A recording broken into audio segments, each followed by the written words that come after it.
Hey guys, welcome back to the Wall Street Bull. Anthony here. I hope you're all doing well and staying safe out there. Big shout out and thank you to every single one of you who have subscribed to the channel. I really appreciate it. Thank you very much. If you're new to the channel, smash the subscribe button down there and turn on that little bell notification as well, because as you can see right here, I love documenting my journey with investing, with cryptos, dividend stocks, growth stocks, talking about passive income, building financial freedom, and yes, my goal at the end of the day is to build generational wealth. Come along on this incredible journey. Things are just getting crazy in this crypto world. Also, if you can give this video a thumbs up, watch it straight through. It would really help me push the channel out to a lot more people, because the YouTube algorithm is absolute magic when you find, ladies and gentlemen, do that. Let's get straight into it. Little disclaimer, I am not a financial advisor. Please do your own research and due diligence. It's very important that you do this, because you can lose money like that, especially in cryptos. And that is why my number one golden rule is I only invest what I can afford to lose. All right, so please be careful out there. Do your own research and due diligence. Don't take what I say as financial advice. All right, formalities are out of the way. It is Friday, Good Friday here in Australia, which is really nice as well, because there's a lot of donations happening around the country for the Royal Children's Hospital here in Melbourne, which is really nice.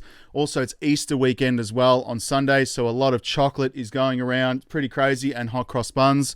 Let me know in the comments below if you plan on eating a lot of Cadbury chocolates. All right. Anyway, let's get straight into it. These are my top gainers today, guys. Altcoins are VTHO, BTT, XRP, believe it or not, VeChain, and Solo. So these are the altcoins in my portfolio that are actually doing quite nicely today, believe it or not. Let's go to CoinSpot, where I buy my cryptos. There is a referral link below to this, so please feel free to use that. You can get $10 in Bitcoin. Please do your own research, though. Let's have a look at these prices. They're in Australian dollars today, guys. Australian dollars in CoinSpot. Bitcoin sitting at $54,000. It is down nearly 3% today, but I'm not too worried about this, because it's just been going sideways anyway for the last couple of days. Ethereum's at 4,200. XRP, bullish news. There's an interview with Brad Garlinghouse. I'll play that in a second, guys, on Twitter. $1.05. It is like literally one of the only coins that is up today in my portfolio. Anyway, it's up nearly 4.5%, which is really nice as well. Solana's $140. Cardano's $1.30, which is awesome.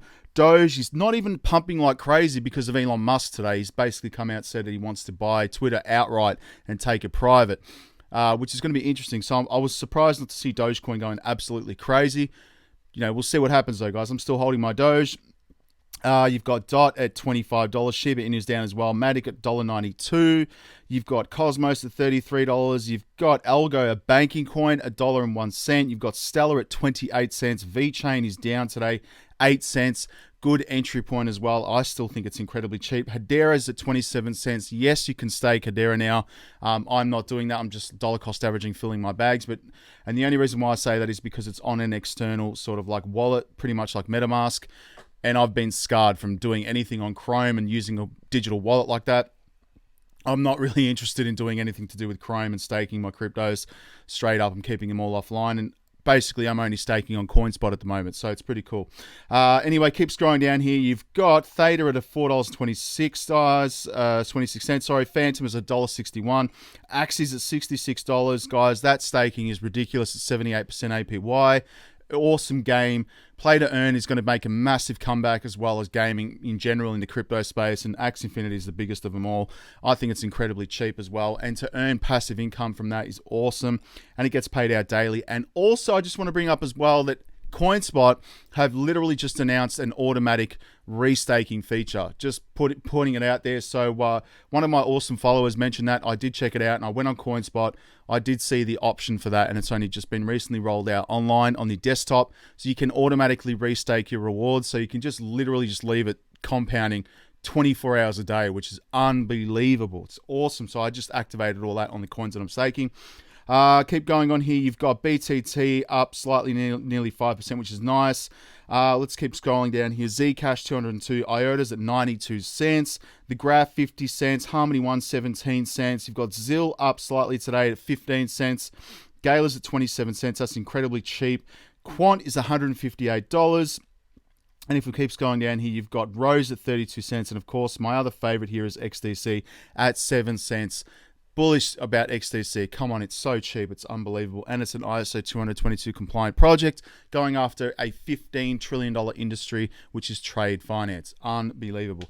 If we go to crypto bubbles now, let's have a refresh. Everything's in the red apart from a couple of cryptos, KNC. In actual fact, let's just go to the day. All right, so it's KNC, you've got Dash, XRP is up there, which is really nice. XLM, XCN, and BTT are pretty much the only ones in the green. Doge is very small right there. You can see at the bottom in the left-hand corner there. That's pretty much it. But again, weekends are usually quiet in crypto anyway. It always is. So it's a great time to dollar cost average. Now, obviously, the updates with Elon Musk, I'm sure every single one of you have seen every update imaginable on Twitter. It is going crazy right now. Yes, Elon Musk has come out and basically said he wants to buy Twitter outright, take out all the shareholders at a premium here. So basically said he'll pay $54.20 a share, 30% above the price in April 1st. He wants to buy all of it and basically take it private. So obviously delisting it off the stock exchange. So I don't know what's going to happen there. It's just pretty crazy, guys. So the social media company shares fell 1.7% to $45 in New York, a sign that there is skepticism right now that one of the platform's most outspoken users will succeed in his takeover attempt. Musk, 50 years old, announced that, I think he's 50 years old. I don't know. I have to check that out. Announced the proposed deal by filing with the US Securities and Exchange Commission on Thursday after turning down a chance to take the board seat at the company. Musk, who controls Tesla, first disclosed a stake of 9% on April 4, making him the largest single investor ever. And obviously Tesla shares fell to $985 as well. So the bid is the most high-stakes clash yet between Musk and social media platform. The executive is one of Twitter's most watched firebrands right now, often tweeting about memes and taunts at Elon Musk, more than 80 million followers. So Musk has been, what have we got here? Ferocious about changes he'd like to consider imposing on the social media platform. And the company offered him a seat at the board. Obviously, the announcement of his $3.3 billion stake, guys. So it's pretty incredible. So apparently he is, trying to get a hold of Twitter. I don't know if that's a good thing. I don't know. I think it's pretty cool because it pretty much allows anyone to have freedom of speech and not one, central board or, organization can control what's happening on the platform. So it just gives him free range and everybody else using the platform free range for freedom of speech, which I think is good anyway. So good on him, man. And I honestly think Elon is not human.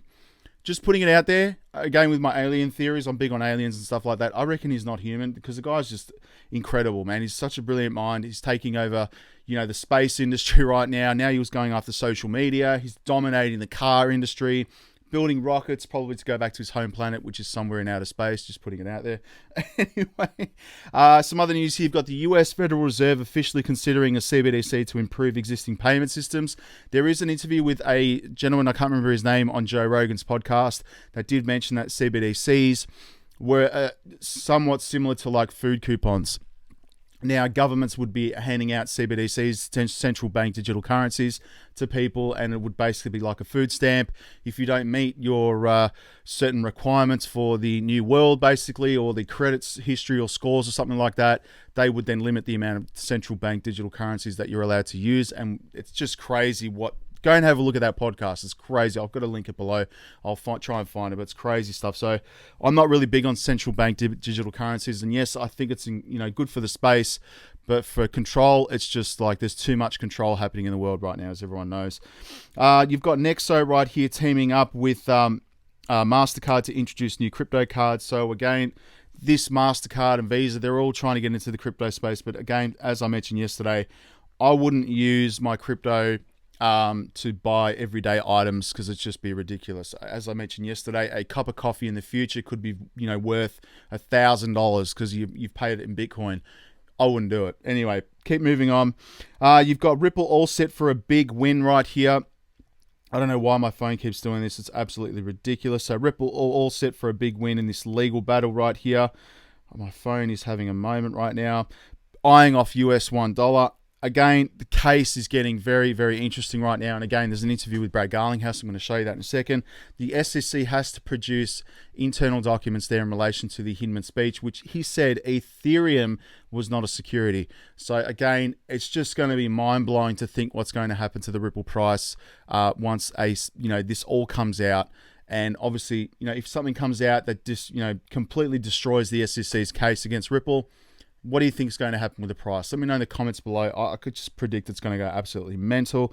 Again, the Daily Hodl coming out here. The judge strikes down regulators' request to withhold key documents in the XRP lawsuit. I've been talking about this every day because I'm so excited about it. HBAR, Hedera, I'm very bullish about HBAR. They've got an incredible governance board, massive partnerships with big corporations. Some people say it's not good because, it's centralized and whatnot, but I don't think like that at all. I think it's an incredible project. Hashgraph technology is different, obviously, to blockchain.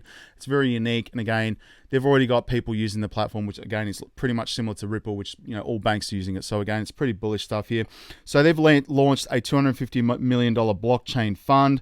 So last Thursday, the HBAR Foundation, a non-profit organization working to accelerate the Hedera network use cases, debuted a metaverse fund worth more than $250 million USD to encourage the immersive experience developers to design solutions for its blockchain ecosystem. The HBAR Foundation is creating the metaverse fund to target business-to-business customers, so B2C, and business-to-business, B2B right there. So use cases that introduce users to enterprises to the Hedera ecosystem and blockchain technology. Again, that's bullish as. So again, I'm dollar cost averaging into HBAR straight up. And this is in relation to staking for us in Australia with CoinSpot.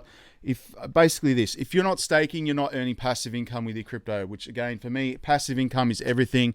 With income and passive income, you can do whatever you like in life, straight up. The beautiful thing about this, you can stake all these coins on CoinSpot, and it is really nice as well. Yes, they're not as high as like someone like Binance, where like 100% APY, for example, with Axie Infinity. The only thing I like about CoinSpot is the fact that you don't have to lock up to get that really nice return. Binance, you have to lock up for a period of like 90 days to get 100% APY. That's great. I wouldn't do that because I like to be in control of my money. And also the fact that now CoinSpot has launched the automatic restaking. It's really cool as well. So you can just let it do it. As before, you had to go back in and unstake and then restake them all. It was getting quite annoying. So now they've got this automatic feature. It's awesome. So check it out. What else we got here, guys? The Paris Blockchain Week Summit is on right now, and that is why the interview with Brad Garlinghouse has just taken place on CNBC. We'll get into that in a second. And again, more news about crypto investors being psychopaths. You don't have to be a psychopath to invest in crypto, but it helps. And again, I mentioned this yesterday. It's making news around the world, which is pretty funny. People interested in cryptocurrencies could share a common characteristics with psychopaths. Narcissists, personalities, according to an Australian study. So apparently we're all psychopaths. That's incredible. These three personality traits, known as dark triad, are often linked to risk-taking behavior. Well, let me tell you something. If you're not taking risks, there's no reward. Again, this is not financial advice, but you need to take some risk in life. Otherwise, you'll just be living like everybody else and you won't do anything outside the box. So pretty much that's my life. I take risks within my investments, my businesses. I've taken risks, and again, without risk, there's no reward. I've been through down times, I've been through good times, and I've seen some pretty incredible stuff happen for me taking those risks, thinking outside the square. It's pretty straight up, but that's not financial advice. Please do your own research. Anyway, cryptometer.io, let's refresh and see where the money's been flowing in the last day. You've got Doge, and Shiba Inu, the two dog coins. Who's going to win out of them? Let me know in the comments below. And in the last hour, you've got LTC and BNB, which I don't know why anyone would buy BNB unless you're buying some other tokens right there. And of course, you can see right there, XRP just popped up, which is really nice in the last hour. That's bullish. Now, if we go to Twitter, I don't want to keep this video too long, guys, but you've got, this is awkward. The Twitter board just hired Goldman Sachs to advise in the Elon Musk $54.20 offer is too low. Only problem, Goldman has a sell rating of $30, which is a price target. Oops. This is really interesting right here. And again, I just don't know why they're getting involved with Goldman Sachs. Anyway, it's pretty crazy. So you've got XRP whales and wallets right now. This was on the XRP rich list, which is no longer active online. So it's pretty annoying, but this is pretty much a snapshot of this. So you're in the top 10%. Of XRP holders. If you hold more than just over 2,000 XRP tokens, which is nice, 5% you need to be holding 7,900 XRP or greater. 4%, 10,500. You're in the top 3% if you hold 16,000. 2%, you're holding like 26,000. You're in the top 1% if you hold 56,700 plus. 0.05 is 106. 0.02 is 239,000. 0.1 obviously is 428,000. And if you hold 0.01, you're in the top 0.01%. You're holding like 7.4 million XRP, which is a lot of money. If you're holding that, you're probably a bank or a big time investor. And who knows? Let me know in the comments if you're holding 7 million XRP. Good on you. That's incredible. How it started and how it's going. Basically, Elon Musk is a new platform needed. He's saying just buy Twitter. This was a while ago, and change the bird to a Dogecoin. And he said, haha, that would be sick. And pretty much here, Elon Musk offers to buy 100% of Twitter. That is just incredible, man. The guy's got so much money. He's just changing the planet right now. XDC, some bullish news right now. Fireblocks now supports the XDC network and the native token XDC. An enterprise-ready open source protocol combines the power of private and public blockchains. Here's how you can work with XDC on Fireblocks. Institutional adoption is happening with XDC. It is a gem at 7 cents. There isn't many coins around that are dealing with banks and global trade and finance like this, that it's priced at 7 cents right now. Just putting it out there. Bullish news on Ripple Labs and obviously Brad Garlinghouse. Now, I want to play this interview with you on CNBC because it's incredible. He's really bullish on crypto. Brad, straight up, is bullish on crypto. I'm going to play this right now, and hopefully there's an ad that just comes up. I'm going to wait for this to go away. It's really annoying that they have ads. Funnily enough, we can't access any CNBC news, even on a paid subscription here in Australia. Can you believe that? Fun fact. Unbelievable. So let me just wait for this to load. Here we go right now. Let's play it, shall we? Uses the XRP token. In our tech stack, we use it to enable that cross-border, extremely fast and extremely reliable transaction. So we use XRP because of its attributes that make it fast and inexpensive. There are other tokens that people use for other use cases that don't work as well for payments. The XRP ledger, from its origins, has really enabled payments at scale in a way that certainly Bitcoin, while it's very good for digital gold, its speed and cost per transaction makes it less attractive for a payments type use case. So Ripple will continue to use XRP because of its core attributes as a really efficient technology. Is that something you see continuing in your tech stack going forward? For sure, without question. And I think you'll see Ripple use the XRP ledger for other use cases as well. We're certainly making investments, as I mentioned, in the carbon credit marketplace. Listen to that. And other verticals that we think could be compelling. We've seen a lot of market volatility, of course, in the public equity markets. We've seen that filter through to the crypto markets as well. What's your outlook for the rest of the year? Do you expect sort of crypto markets to push higher and that volatility reduce, or are you expecting just this continued sort of seesawing we're seeing? I think it's really hard to know the timing, but I'm incredibly bullish on crypto overall. And frankly, that's because of the macro factors. There's two that I'll highlight.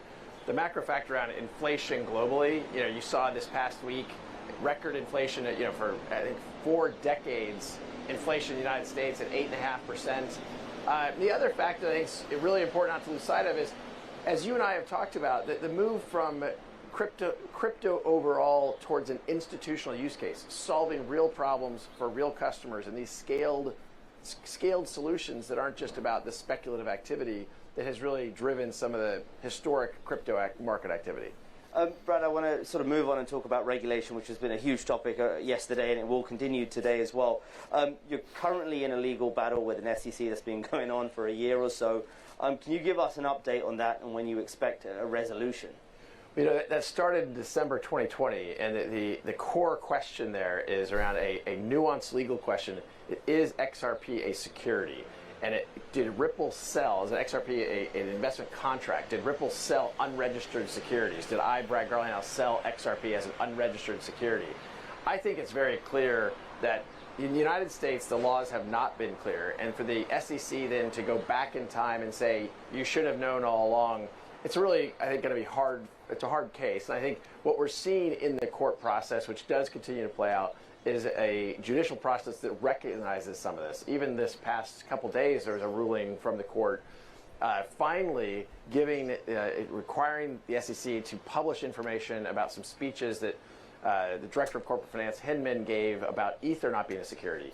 And the fact that even now you have the SEC not able to answer the question, is Ether a security? They won't answer that question. They're saying there's clarity, but then they won't provide clarity. They're saying they won't comment on specific projects, but then they comment on Bitcoin. Bitcoin is one of the largest project, but yet still just a project. Just in terms of broader crypto market regulation, we had, of course, the executive order from President Joe Biden. At the time, there was a lot of criticism. Well, this doesn't sort of go far enough. Just listening to all of this, it's awesome. What's your view on it? Did you think it was significant for the market? I think it was very significant. I think it's very positive. You know, frankly, the leadership we've seen outside of the United States in crypto regulation is way ahead of where it has been in the U.S. It's something we've been saying for years. And I think at the core of the executive order from the Biden administration is acknowledging that exact point, that the competitiveness of U.S. in these developing markets around crypto, around blockchain technology has fallen behind, and more investment and more talent is going outside the United States. When entrepreneurs here in Paris talk to me about starting companies in the crypto space, one of the first things I'll recommend to them is you shouldn't start the company in the United States because there isn't that clarity. And so a lot of the hiring, even for Ripple, we'll hire over 300 people this year. Well over half of those I expect to be non-US based. Bullish news, man. That is incredible. I mean, the guy's bullish on cryptos. I mean, Brad's a legend anyway. Look how sharp he looks in a suit, just saying. I can't say the same. I hate wearing suits every day, but anyway, there we go. Bullish news about XRP. Come on, it's going to be incredible. And again, I don't think the SEC is going to be providing this information. Anyway, some other stuff here in relation to VeChain and XTZ. Tezos, there's been a bridge created right there. So I'm going to be exploring this right now. So send VeChain and arrived in Tezos. So again, that's pretty fascinating right there. CNBC covering Ripple gives me hope. I hope a settlement will take place by April 25th. Let's see what happens right here. The Federal Reserve considering CBDCs to improve existing payment systems. Federal Reserve Task Force at Ripple improve speed and transparency. Thanks, Jack the Rippler, for that one. Jeremy Hogan right here. Attorney Fed Rispoli has filed a lawsuit against Clayton and Hinman. Keep an eye on this one again because that is a separate case from Ripple. Apparently, there has been no mention of XRP or Ripple, but I'm looking into it obviously. So a class action lawsuit was filed against Clayton and Hinman for torturous interference in all XRP Ledger network users' valid business expectancy in the XRP Ledger network. The lead plaintiff and my client, Shannon O'Leary, decided to take the stand on 13/20 right now. So again, keep an eye on that. These guys are in so much heat right now. Mark Cuban right now. This is hilarious. I'm not going to use the S word, but want to see the whole world lose their S word right there. Get Peter Thiel to partner with Elon and raise the bid for Twitter. That can happen. They've got so much money. Again, that's the interview right there. Here's Brad talking at the Paris Blockchain Week Summit right now. And that's incredible right there. Let me know in the comments below if you're in Paris and you've been there. You've got Germany overtakes Singapore in the most crypto-friendly country according to CoinHub. CoinCub right there. Breaking MasterCard launches the world's first crypto-backed card. I wouldn't use my crypto. North Korea hacker tied to Axie's Ronin $625 million exploit, according to the US Treasury. Prediction by Library right now. The SEC will spend more time and money attempting to thwart Elon Musk's acquisition of Twitter than they will creating clear rules for blockchain. I agree. And again, because they're SEC's highly political actors and not neutral regulators. I agree with that right now. And again, Mark Cuban coming out with Elon Musk. So you got the Fear and Greed Index sitting at 22 right now, and Easter's this weekend. So I think it's going to be a lot, lower than that. And you've got Elon Musk saying here, I made an offer, and it's just blown up at 802,000 likes, which is crazy. Some other news as well. Vanguard Group, one of the world's largest asset managers, has announced that they've bought 10.3% stake in Twitter, making them the largest shareholder, trying to take control over Elon Musk. Vanguard, they want control with BlackRock. Just saying. Anyway, pretty much that's all the news today. Everything is Elon Musk, which is crazy. I like the guy. He's a legend. Total market cap right now is 1.8 trillion US dollars. Again, pretty much down from 2 trillion, obviously, because of the weekend. Easter, $77 billion in volume, 40% BTC, 19% Ethereum. We're in the reds right now. The only ones that are up are Kyber Network, Audius, Carver, and BitTorrent XRP, which is really nice to see that in the green. I'm not going to go through my portfolio because this video will go for like half an hour. Anyway, I hope you all have a great day and a nice Good Friday night. We'll speak to you tomorrow. I will do an update on some other projects that I'm very interested in. All right, stay safe. Have a good one. Peace, guys. Bye.